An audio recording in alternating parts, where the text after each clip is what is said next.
Kagejibu no Jutsu. Saiko. Salut les ninjas de Konoha, bienvenue sur la chaîne Wrigley Fighters. Donc on va revenir sur votre dernier rapport que vous m'avez rédigé concernant la dernière mission. Et le moins que l'on puisse dire c'est que c'était une mission suicidaire. Et malgré tout vous en restez indemne et ça c'est bien. Ça c'est la bonne chose, c'est le bon petit point de cette mission.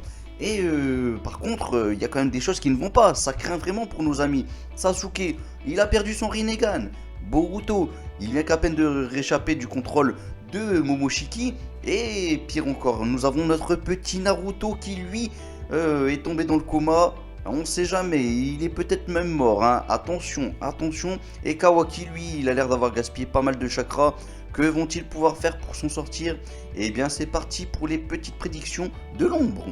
Alors, nous avons du coup, dès le début du chapitre 54, Borushiki qui nous dit une phrase plutôt sympa. Il faut quand même relever quelque chose par rapport à cette phrase. Donc je vais vous lire cette phrase, c'est « J'ai scellé le ninjutsu de l'espace-temps qui m'ennuyait ». Donc dans cette phrase, nous avons le mot « sceller » et le mot « sceller », ce n'est pas « détruire ». Donc on peut comprendre que le Rinnegan n'est pas détruit dans cette phrase. Maintenant, c'est peut-être une mauvaise traduction. Et donc, nous avons plusieurs choix possibles par rapport à ça.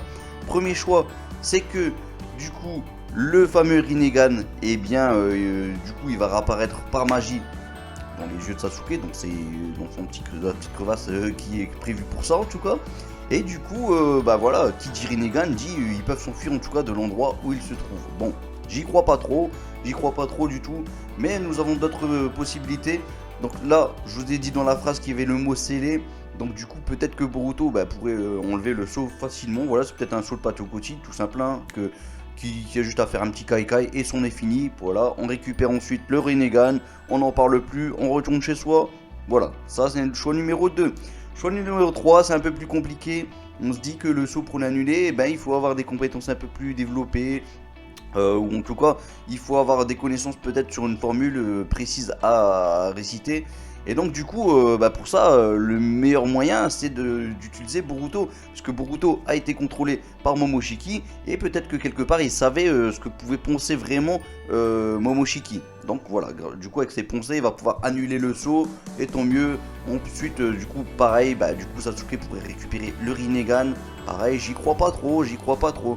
Mais par contre, chose que j'y crois un peu plus, c'est que peut-être que Boruto du coup a acquis la capacité de pouvoir utiliser un ninjutsu spatio-temporel pour pouvoir se téléporter sur Konoha, voilà, pour revenir à Konoha. Bon, en vrai je dis que j'y crois, mais j'y crois pas trop non plus les amis. Mais bon, n'hésitez pas à dire ce que vous en pensez. Petite chose quand même qui est sympa, c'est que justement, je vous le disais un instant, Boruto a été contrôlé par Momoshiki, donc du coup il a pu en apprendre des choses sur les plombs du fameux groupe de Kara, parce que nous avons encore Code qui est encore en vie. Et lui on sait qu'il est encore en vie, il a toujours pas combattu.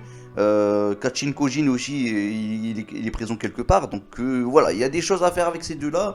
Peut-être que Code est un grand méchant, peut-être que c'est le grand méchant même de l'histoire. Donc peut-être qu'il va venir combattre carrément Konoha, ce genre de choses. On va revenir là-dessus dans quelques instants les amis.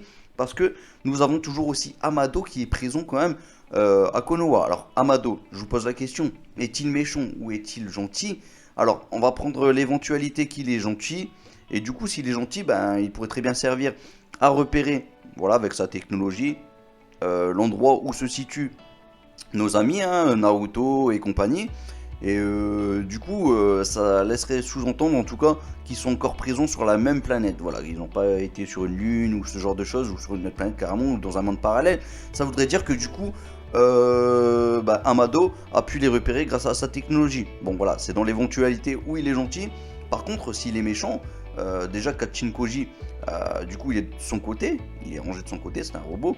Donc du coup, voilà, il pourrait très bien être une menace supplémentaire. Ensuite, Amado, pourquoi il serait méchant?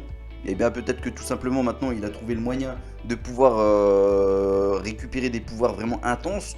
Rappelons quand même que c'est un exemple, hein, je dis pas que ça va forcément se passer comme ça, d'ailleurs j'y crois pas moi-même, mais je vous donne vraiment la possibilité que ça se passe. Nous avons quand même le fameux Jubi qui est présent, qui est enfermé, qui est ligoté. Donc peut-être que du coup son but c'est peut-être de récupérer le fameux Jubi et de le mettre en lui, voilà, de le mettre en lui pour avoir des grands pouvoirs, un peu comme Madara dans Naruto, voilà. Bon, c'est qu'un exemple, je pense que vous-même vous avez pas mal de petites théories par rapport à ça, n'hésitez pas à le dire. On continue, ne vous inquiétez pas, c'est pas fini la vidéo. Donc là c'est concernant Amado au cas où il était vraiment méchant.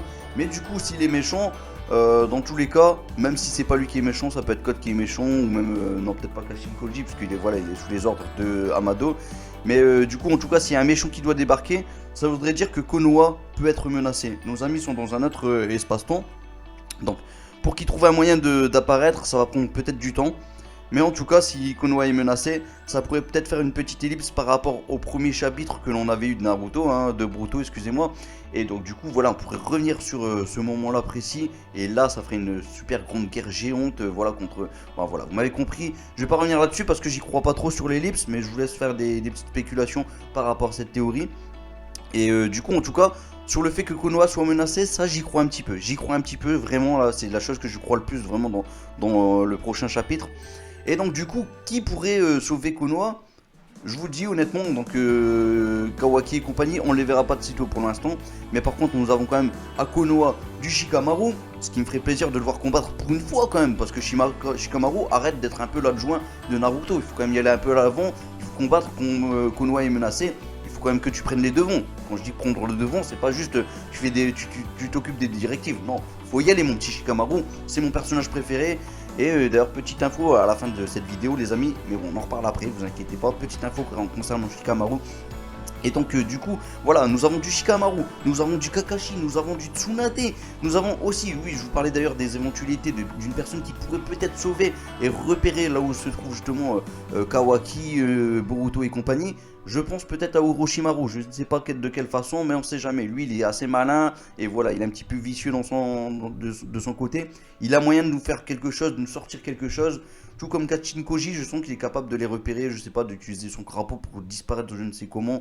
Enfin bon, peu importe, il y a peut-être justement Boruto qui peut utiliser justement une sorte d'invocation qui permet justement de faire apparaître un crapaud, qui le fait réapparaître là où se trouve, je sais pas, nos amis de Konoha ou un truc dans le genre. Voilà, ça peut être un peu tout simple à la limite, mais bon, là j'avoue que ça devient un peu brouillon la façon dont je vous fais cette vidéo.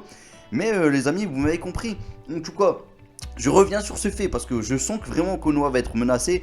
Et là, on aura une sorte de grande guerre, peut-être contre deux personnes à combattre seulement. Mais en tout cas, on va avoir des grands ennemis à combattre. Et du coup, je vois bien aussi Kakashi pouvoir venir en aide. N'oublions pas aussi que Mitsuki et Sarada pour l'instant ont été mis de côté, les amis. Et c'est quand même, ils font quand même partie de l'équipe 7 de Konoha. Donc voilà, pour l'instant, ils n'ont pas trop agi. Il faut qu'ils servent. Il faut vraiment qu'ils servent. J'espère en tout cas qu'ils vont servir à quelque chose, qu'ils n'ont pas été mis de côté pour, voilà, pour rien du tout. Et aussi, je l'espère parce que j'adore Shikamaru, certes. Mais j'adore aussi Shikadai. Parce que quand on aime Shikamaru, on peut que aimer Shikadai. Donc Shikadai, fais le génie comme tu le fais d'habitude, progresse encore et je veux voir du Shikadai. Je veux voir du Shikadai. J'ai l'impression que ça fait un petit moment quand même qu'on ne l'a pas vu. Donc il faut vraiment qu'on nous remette le petit Shikadai. Il a été assez important, bon, notamment dans l'anime, contre, je sais plus comment il s'appelle, Ishiki, non, enfin peu importe, j'ai plus son nom. Celui qu'ils ont combattu dans le désert. Mais bon, vous voyez très bien de qui je parle, c'était quand même un combat assez intense, et puis c'était plutôt pas mal, c'était quand même bien animé et tout. Mais bon, on va pas revenir sur l'anime, c'était impeccable. Les amis, que dire de plus? Si ce n'est que nous n'avons pas encore parlé de Naruto. Naruto est-il mort, les amis?